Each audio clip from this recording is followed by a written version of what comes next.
بسم الله الرحمن الرحیم. د فزیولوژي لیکچر سیریز کې موږ نن ټاپک دی سټرکچر اف سیل یا د سیل ساختمان. سیل بنیادی دوه پارټس لري چې ته ویل شي سیل باډي او بل دی سیل ممبرین. سیل ممبرین دلته کې موږ یو فرضي ډایاګرام د سیل هغه ډرا کړی دی یا موږ جوړ کړی دی. دا چې کوم بلیک لاین دی یا کوم باونډري ده دې ته موږ سیل ممبرین وو. دا د سیل یو پارت دی. دغه باونډري نه دې په داخل کې یا دننه چې کوم ماس موجود دی، کومه کتله موجوده ده، هغې ته ویلی شي سیل باډي. بیا دغه سیل باډي بنیادي دوه پارټس لري، غټ غټ دوه پارټس لري چې یو په دا ګرین کلر باندې یا په سبز رنګ باندې چې موږ ډرا کړی دی دې ته ویلی شي نوکلیس، او بل د سیل ممبران او د نوکلیس په منځ کې دا چې کوم سپیس دی دې ته ویلی شي سایټوپلازم. نو موږ سره بنیادي چې سیل سټډي کوو، موږ به په دغه درې ټاپکس کې د سیل سټرکچر سټډي کوو. یو اول به سیل ممبران، بیا به سایټوپلازم او بیا به نوکلیس. په دغه ترتیب به انشاءالله موږ د سیل سټرکچر سټډي کوو. ها راځو اول سټرکچر ته چې هغه دی سیل ممبرین.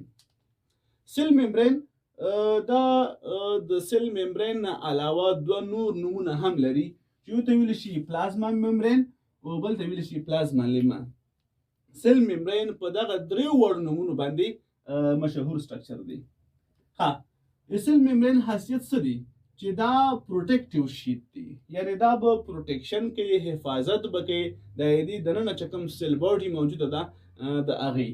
او بل انویلپینګ د سیل باډي، دا د مکمل سیل باډي نه انویلپ شوی دی، د مکمل سیل باډي نه هغه تاو شوی دی.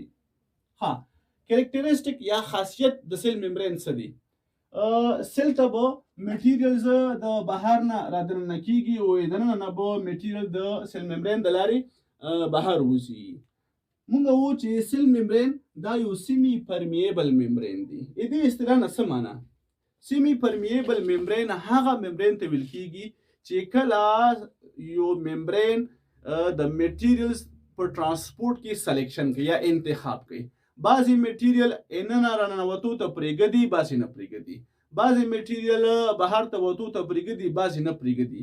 دا چې په دې د میټیریل په ترانسپورټ کې یا په انتقال کې سلیکشن کې دې خاصیت ته مونږ وو سیمی پرمیبل. نو سیل ممبرین دا یو سیمی پرمیبل ممبرین دی. څلورمه خبره هغه سپریټ ای سی اف اینڈ آی سی اف. سیل ممبرین دا به سره خپلو کې جلا کوي، جدا کوي. به څه شی به جدا کوي؟ دوه څیزونه یا دوه قسمه فلویډ یا مایات. یو مایا د سیل په داخل کې موجوده وي چې هغې ته موږ وو آی سی اف یا انټراسیلولر فلویډ، او بله مایا د سیل نه بهر موجوده وي چې هغې ته موږ وو ای سی اف یا ایکسټراسیلولر فلویډ. نو سیل ممبرین که دلته تاسو په دې سټرکچر کې هم وګورئ، دا یو باونډري ده چې آی سی اف او ای سی اف دا خپلو کې سره څنګه کړي دي؟ خپلو کې سره جدا کړي دي. راځو کمپوزیشن آف سیل ممبرین. چې سیل ممبرین دا د کوم قسم یا د څو قسمه مالیکیولز نه جوړ شوی دی. سیل ممبرین په خپل کمپوزیشن کې بنیادي درې قسمه مالیکیولز لري چې یو دی پروټینز. پروټین پارټیسیپیشن یا برخه هغه 55% د سیل ممبرین په جوړولو کې. ورپسې دي لیپیډز او دریم قسم مالیکیولز هغه دي کاربوهایډریټس. لیپیډز 40% پارټیسیپیشن دی د لیپیډز مالیکیولز او 15% برخه هغه د کاربوهایډریټس ته د سیل ممبرین په جوړولو کې. راځو اوس سټرکچر ته د سیل ممبرین، چې سیل ممبرین ته موږ ګورو دې دغه سټرکچر به څنګه ښکاري.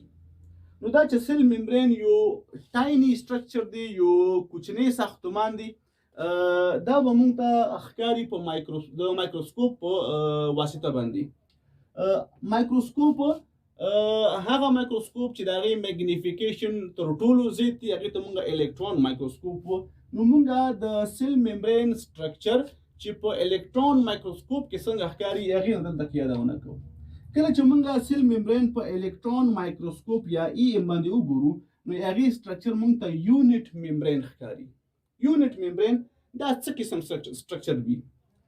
یونټ ممبرین داسې سټرکچر وي چې دا بنیادی 3 لیئرز یا 3 طبقې لري چې بهر او داخل طبقه او منځنۍ طبقه.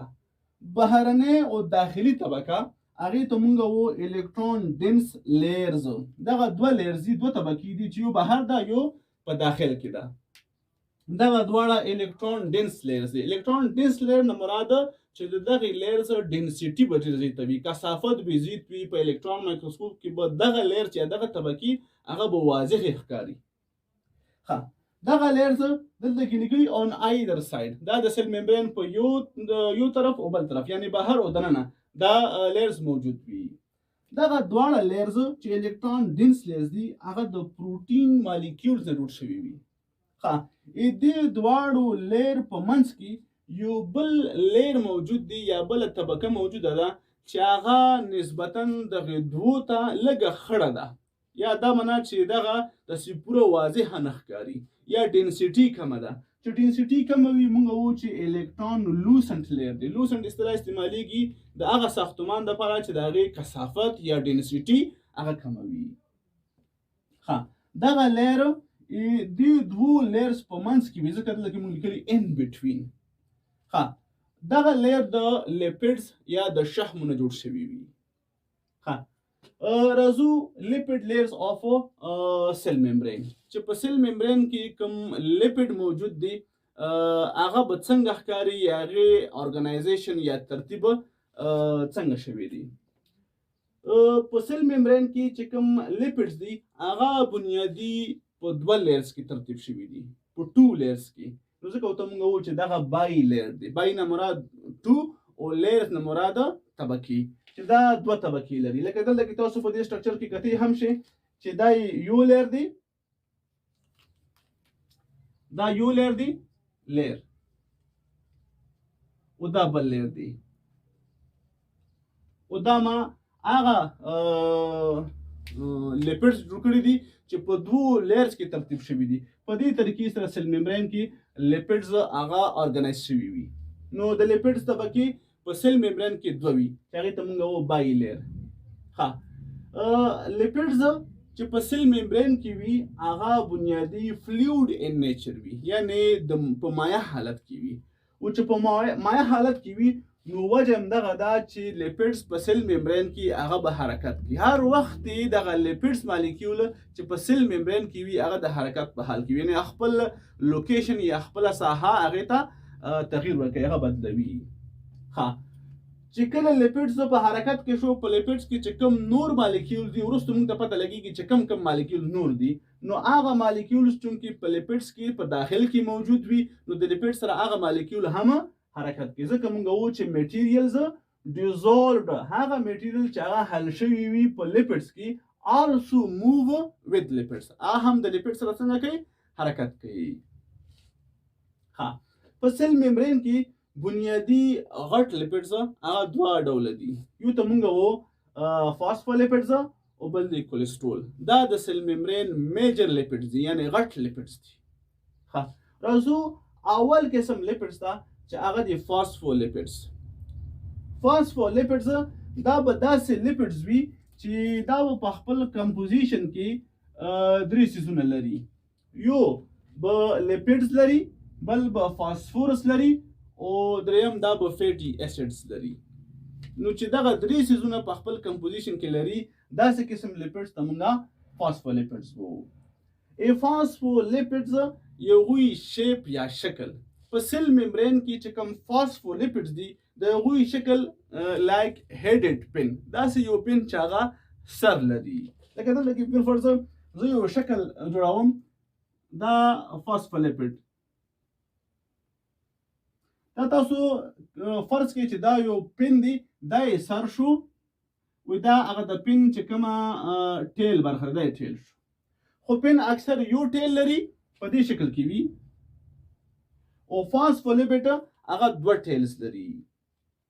ها نو موږ وایو چې د فاسفولیپیډ شکل هغه د هیډډ پن یا د سر لرونکي پن په شان دی.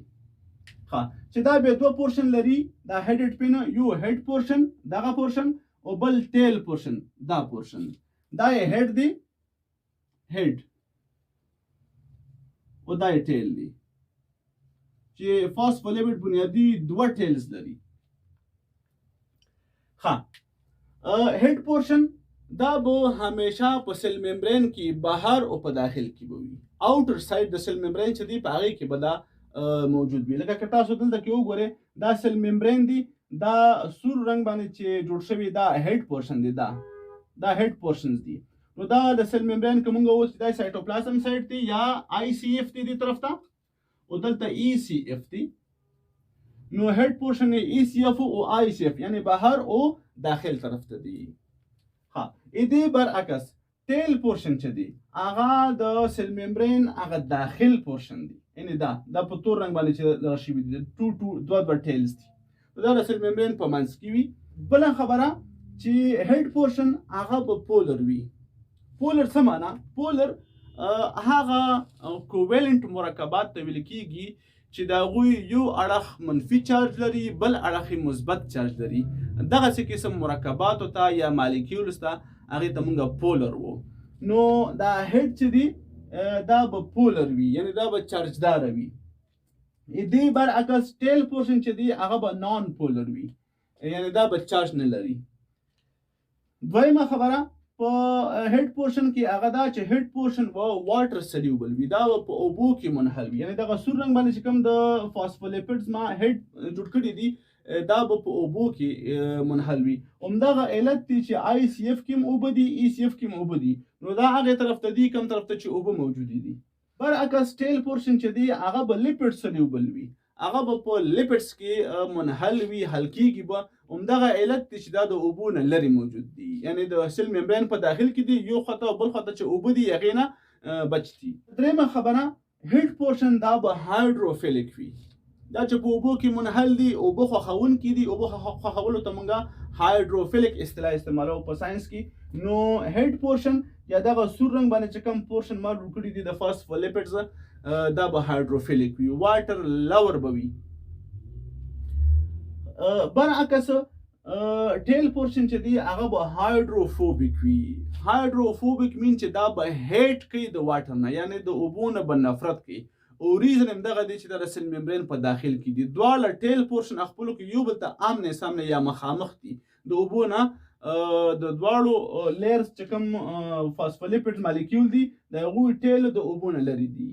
نو موږ وایو چې دا هایډروفوبیک دي، یعنی د اوبو نه خوښونکي دي. ها موږ وایو چې فاسفولیپیډز دا به داسې مالیکیول وي چې کم از کم دا به په خپل ساختمان کې یا سټرکچر کې درې څیزونه لري، یو لیپیډز، بل فاسفورس او دریم فیټي اسیډز. موږ سره چې د سیل ممبرین په جوړولو کې برخه اخلي فاسفولیپیډز ډېر قسمونه دي. هغې دا هغه مشهور قسمونه دي چې د سیل ممبرین په جوړولو کې برخه اخلي. یو ته موږ وایو اماینو فاسفولیپیډز، بل دی سفینګومایلینز، بل دی فاسفاټیډایل کولین، بل دی فاسفاټیډایل ایثانولامین، بل دی فاسفاټیډایل ګلایسرول، بل دی فاسفاټیډایل سیرین او اخیری دی فاسفاټیډایل اینوسیټول. دا هغه مشهور فاسفولیپیډز دي چې د سیل ممبرین د فاسفولیپیډز په جوړولو کې دا برخه اخلي. د سیل ممبرین په سټرکچر کې په لیپیډز کې موږ سره دویم قسم لیپیډ هغه دی کولیسټرول. کولیسټرول هغې ارینجمنټ یا ترتیب په سیل ممبرین کې څنګه دی؟ کولیسټرول په سیل ممبرین کې ارینج شوي وي in between phospholipid molecules. د فاسفولیپیډ مالیکیولز هغوی په منځ کې زی په زی باندې. دلته تاسو په دې ډایاګرام کې کتلی شئ دا چې په بلو کلر یا په آسماني رنګ باندې ما ډرا کړي دي دغه څلور رنګز چې لري دا یو کولیسټرول مالیکیول دی. تاسو وګورئ دا فاسفولیپیډ مالیکیولز دي دې طرف ته او دې طرف ته، دې په منځ کې دا کولیسټرول مالیکیول دی. دغسې زی په زی د سیل ممبرین چې کوم امتداد دی په هغې کې زی په زی باندې کولیسټرول مالیکیولز هغه زی په زی شوي وي. دلته کې هم په د لاندې لیر کې هم دغه خبره ده، دغه فاسفولیپیډ مالیکیول دی، دې طرف ته فاسفولیپیډ مالیکیولز نور دي، دې په منځ کې دا کولیسټرول مالیکیول دی. نو موږ وایو چې ارینجمنټ د کولیسټرول مالیکیول هغه د فاسفولیپیډز مالیکیولونو په منځ کې وي. ها phospholipid molecules are soft in oily structure. phospholipid molecule دا نسبت کولیسټرول مالیکول ته نرم وي او اویلی وي ځکه دا لیپډز دي نو اویلی سټرکچرز دي. ها ای فاسفولیپید برعکس کولیسټرول مالیکول چې دي هغه هارد مالیکول دي، سخت دي، کلک دي. یعنی فاسفولیپید نرم مالیکول دي او کولیسټرول هغه کلک مالیکول دي. ها اوس دغه کلکوالی دی ارزښت یا امپورټنس څه شي دی؟ امپورټنس دا دی چې اټ پیکس فاسفولیپید مالیکولز. دې کار دا دی چې دا فاسفولیپید مالیکولز هغه خپل کې سره څنګه کوي؟ پیک کوي. که بل فرض دلته کې یو کولیسټرول مالیکول دی، دلته کې بل کولیسټرول مالیکول دی، دې په منځ کې چې کوم فاسفولیپید مالیکول دی هغه داسې دی لکه پیک شوي.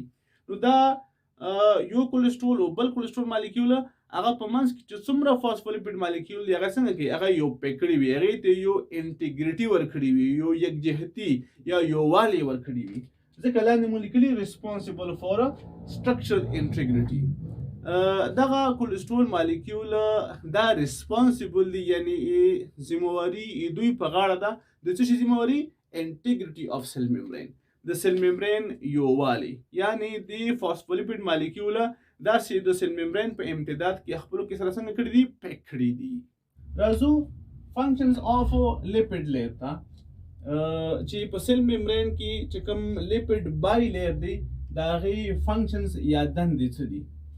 موږ مخکې وویل چې سیل ممبرین کې چې لیپید بای لیر دی هغې خاصیت سیمی پرمیبل دی. سیمی پرمیبل نه مراد چې بعضې سبسټنسز ته به اجازت ورکوي د ټرانسپورټ او بعضې ته به نه ورکوي. ها لیپید بای لیر نه به هغه سبسټنسز پاس کیږي یا لیپید بای لیر به هغه سبسټنسز یا څیزونو ته د ټرانسپورټ اجازه ورکوي چې هغه لیپید سلیوبل دي، چې په لیپیډز کې منحل دي یا حل کیږي.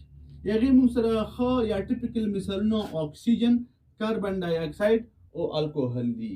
یعنی دغه درې څیزونه چې موږ دلته کې په مثال کې راوړه دا په لیپید کې سلیوبل دي، په لیپیډز کې منحل دي، نو دا به فری دې به ټرانسپورټ وي. که د سیل نه بهر وځي که سیل ته رادننه کېږي دې ټرانسپورټ به فری وي، یعنې دې ته به کلاو اجازه ورکول کېږي. برعکس لیپید بای لیر هغه سبسټنسز ته اجازت نه ورکوي د ټرانسپورټ چې هغه سلیوبل وي ان واټر، چې په اوبو کې سلیوبل وي هغې ته به اجازت نه ورکوي. موږ سره دلته کې په اګزامپلز کې ګلوکوز دی، یوریا ده او الکترولایټس دي. دا هغه سبسټنسز دي چې دا سلیوبل دي په واټر کې. نو همدغه وجه ده چې د لیپید بای لیر نه به دا نشي تېرېدی.